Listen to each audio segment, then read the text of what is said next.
Tito Verlanen sur le dos, c'est le cas de le dire. Gillis qui s'amène avec une attaque jusqu'en zone des Canadiens. Passe intercepté par Dufresne, mais le dégagement est annulé par Fogarty. La fleur, un lancer bloqué.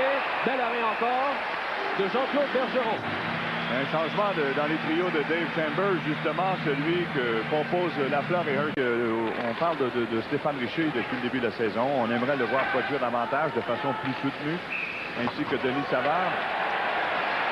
Un commencement dispute là après une dure mise en échec derrière le filet de Jean-Claude Bergeron. Et là, le combat s'engage. Oderline et Vincelette. Et Oderline et Vincelette, ça a commencé à la hauteur de la ligne bleue des Nordiques. Vincelette et Oderline. Et là, Oderline s'en est donné à cœur joie. Oh, là, c'en est une vraie. Pas mal surprenant que les juges de ligne sont intervenus puis ils ont relâché. Ils ont choisi d'intervenir. Et là, c'est une rondelle qui appartient à Denis Savard. Savard qui fonce vers le territoire des Nordiques. Se présente du côté haut. Et Schneider. Et le but! Richer. Et là, Dave Chambers est furieux derrière le banc. Il prétend que Turgeon était au-delà de la ligne bleue au moment où Savard, voilà de quelle façon. Et en effet, je pense que c'était très serré. Et Richer, qui s'amène devant le gardien. On va revoir le jeu. C'est le patin de Sylvain Turgeon. C'est très difficile à voir de cet angle. Mais quelle belle feinte de Stéphane Richer. On sait que lorsqu'il se présente tout seul devant un gardien de but. Le Canadien devait apporter des changements. Ça a été un dégagement jusqu'à l'autre bout. Mais McKinley passe intercepté. Brunet vers Carbonneau. Oh! Je pense que Tognotte a effleuré la rondelle avec le bâton. Et ça lui a fait mal. Il passe à Savard. Savard vers Turgeon. Et Richer qui s'en va seul avec Turgeon. Et goal!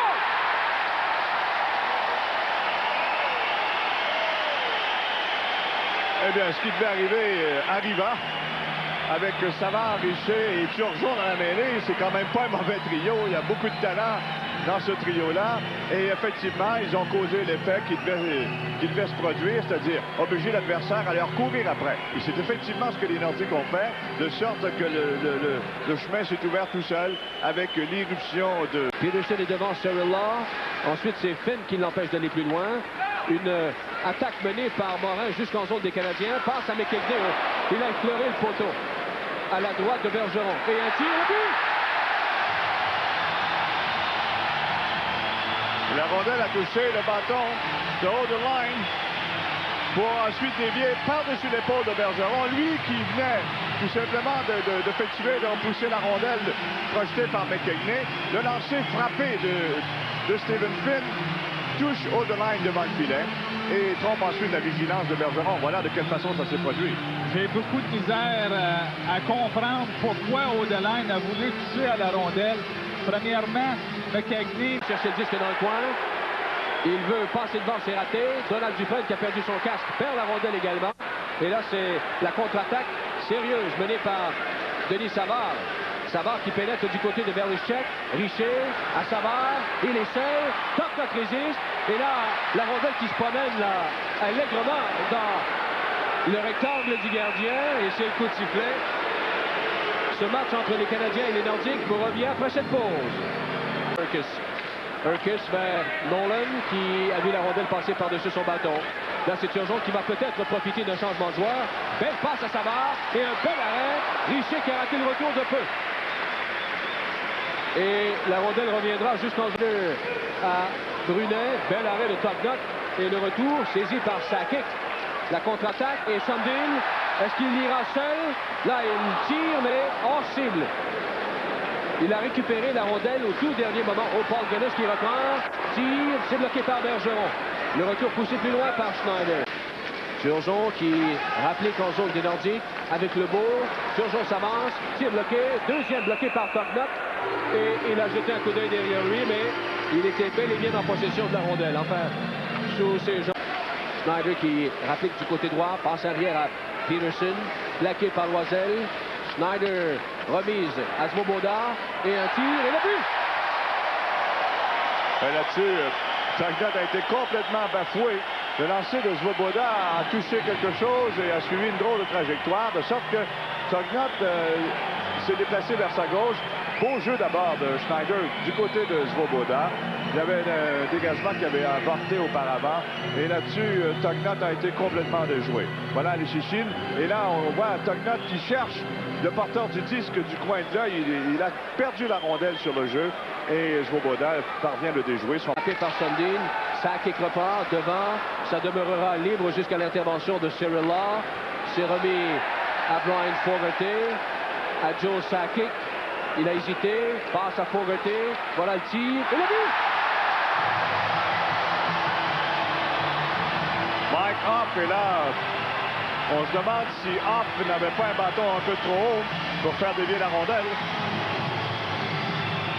Voilà la passe vers Fogarty. Il prend bien son temps. Et on est attroupé devant le filet. Il y a 4 joueurs autour de Bergeron. Et le bâton de Hoppe était peut-être un peu haut. On va revoir de cet angle. Voilà de quelle façon il touche à la rondelle. Et c'est au-dessus de la tête du gardien. Et la rondelle dévie dans la partie supérieure du filet. On peut dire sur le jeu que son bâton est aussi proche de ses épaules que le patin de Turgeon était de la glace. Mais comme le but de Richer a compté, le but est nordique. Voilà Peterson qui bataille devant Nolan. Intervention de Lebeau. Chorski devant Fogarty. Et quel arrêt de Tognott. C'est une main qui est sortie au bon moment, là. Parce que la rondelle allait tournoyer à la gauche de Tognott. Et un bon réflexe du gardien. Tognott, oh, là, vient de passer un coup de poing quelque part. Et la situation s'envenime encore de Tom Chorski, qui a été mêlé à quelques échauffourées depuis le début du match. Akin vers Svoboda. Il est devant Cyril Law. Akin, un tir bloqué. Svoboda lance. C'est bloqué à nouveau par Tognott. Deuxième lancé sur un jeu toujours de trop et souvent très dangereux. De Jamie Baker qui a effectué un beau repli là-dessus. Voilà Schneider devant Loisel. Fogarty reprend. La passe du côté gauche à Loisel qui esquive le long de la rampe. Vincelette maintenant. Vincelette qui remet à Loisel. Bel arrêt de Bergeron et Loisel qui a failli s'emparer de... Mais il a préféré tirer dans un angle très difficile qui a failli coûter un peu. Je ne sais pas si le tir a été dévié, mais vers le stick. C'était lancé. Et la rondelle qui a trouvé le fond du but. Mise au jeu remportée par les Nordiques. On va voir Loisel qui gagne la mise au jeu à Belichick. Et là, personne ne s'est approché de lui. Il a eu tout le loisir de décrocher son tir. Et voilà de quelle façon il déjoue Bergeron. Et là, tout le monde, ça a été bien exécuté par les Nordiques. Tout le monde chez le Canadien a été mobilisé, de sorte que Loisel... Et aux applaudissements de la foule. C'est un 4 minutes, André, qui pourrait être très significatif. Urquhart lance. Et quoi? Oh, là-dessus, Bergeron n'a pas été très, très fort. Et je venais juste de dire que ce 4 minutes-là pourrait être très significatif. On a vu au retour, Urquhart s'est lancé de toutes ses forces. Et la rondelle, voilà de quelle façon la rondelle passe par-dessus le bras de Bergeron et touche une mince partie supérieure du filet devant Schneider.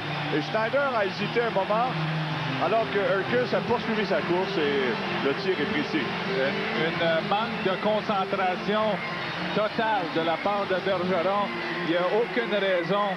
Keane va chercher la rondelle de l'autre côté.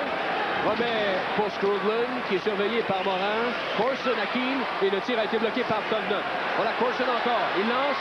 Tognott bloque. La mêlée. Et...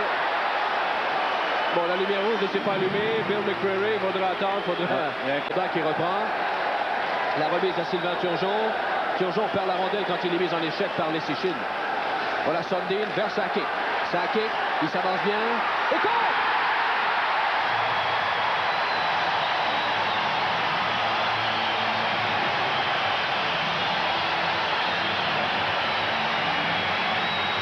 Excellent jeu de Sundin, on le voit. Enlevant la tête, il aperçoit Joe Sakic qui entre en zone adverse. Et entre les deux défenseurs, la rondelle passe aussi entre les jambières de Bergeron. Et encore une fois, Bergeron, là-dessus, aurait pu effectuer l'arrêt. Voilà, le disque qui passe entre ses jambières. Et ça, c'était... Oui, André Racicot qui vient remplacer Bergeron. Et Burns ne doit pas être heureux du tout pour mettre Racicot. Plus loin à Skrudlin. Disque sautillant. Qui une bataille devant Morin. Skrudlin poursuit l'attaque. Bel arrêt de Tugnutt. Il s'est fort bien comporté dans les circuits. C'est fait. Un lancer qui rate la cible. Intervention de Corson qui passe devant. Et c'est poussé plus loin par Fogarty. Lafleur est en attaque. Lafleur qui s'amène en zone. Des Canadiens. Il lance et c'est Racicot qui résiste admirablement bien. Savard c'est fait, mais Savard se retrouve dans le coin. Plaqué par Vincelette ensuite. Schneider. Une frappe. Oh, quel superbe arrêt de Tugnutt. Et là encore, il doit se distinguer devant un disque extrêmement sautillant. Bondissant. Par Joe Sakic. Sakic lance et là c'est Racicot qui vient de résister habilement devant lui, mais encore une fois une belle fête qui a permis à Sakic d'obtenir un beau tir. Autre lancer bloqué. Et quoi? Sundin.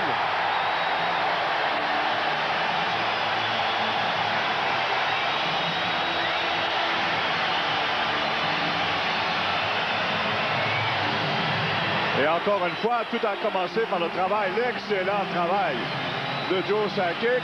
Mais là, la passe parfaite. Ça fait sur le bâton de Volanen. Et chose que ne doit pas donner, c'est un retour. Et les défenseurs du Canadien ont accordé un deuxième lancer. Et c'est souvent néfaste, comme ça a été le cas avec l'intervention de Sundin. Et c'est quand c'était joueur de Lebeau qui travaille dans le coin gauche en zone des Nordiques.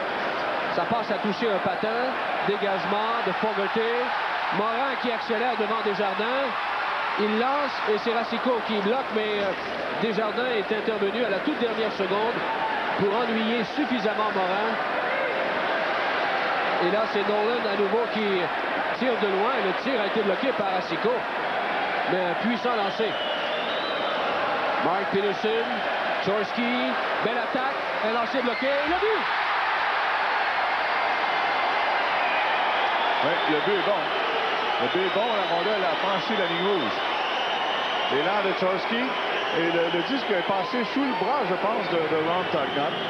Voilà la descente de Tom Chorski. En est un qui a bien joué ce soir chez le Canadien.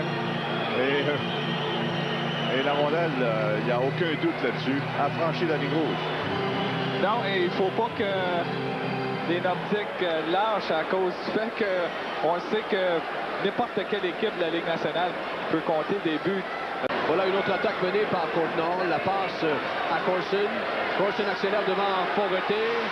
Et ensuite, Tugnutt intervient. Le filet s'est déplacé. Et un commencement de dispute. Oui, Cyrilla Skrudlin. Cyrilla a poussé Skrudlin un peu plus loin. Et là, le joueur du Canadien a voulu s'en prendre aux défenseurs des Nordiques. Mais je n'ai pas l'impression qu'on va aller très, très loin. Oh, peut-être que oui. Dégage. Et voilà. Une victoire de 6-4. Troisième victoire des Nordiques cette saison à domicile. Et c'est la première victoire contre le Canadien. Oui, première victoire, et c'est une victoire qui fera du bien aux Nordiques parce que depuis le début de la saison, ils ont éprouvé beaucoup de mal devant les leurs. Là, ils ont même joué peut-être leur plus mauvais match ici sur la patinoire du Colisée. Et Pat Burns en voilà un qui est très mécontent de la tenue de ses hommes, qui ont pris l'avance par 2 buts à 2 reprises dans le match.